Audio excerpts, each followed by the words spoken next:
Correction de la leçon, chapitre 7, paragraphe grand 2, petit 1.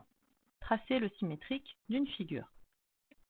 Alors, pour tracer le symétrique d'un point A par rapport à une droite D, on trace d'abord une autre droite D' qui doit être perpendiculaire à la droite D passant par A.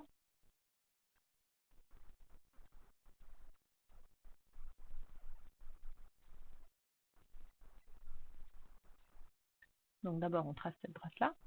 Ensuite on note M, le point d'intersection des droites D et D', et on place le point A' sur la droite D', tel que AM soit égal à MA'.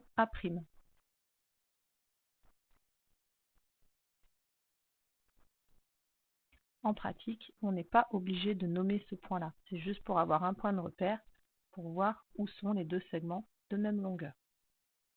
D'ailleurs, en général, on ne le nomme pas du tout ce point. On dit que A' est le symétrique de A par rapport à D, ou alors on peut dire aussi que A et A' sont symétriques par rapport à D.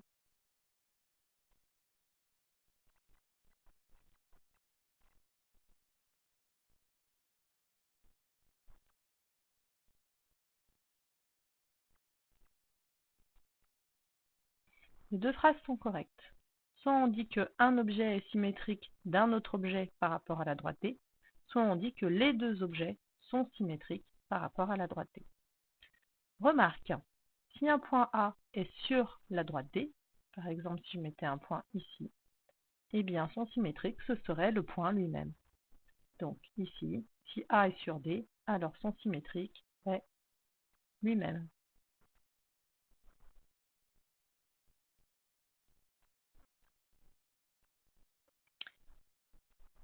Pour tracer la figure symétrique d'une figure donnée, on choisit les points importants de la figure, par exemple les sommets d'un polygone, le centre d'un cercle, les extrémités d'un segment, etc. Et on trace le symétrique de chacun de ces points par rapport à l'axe.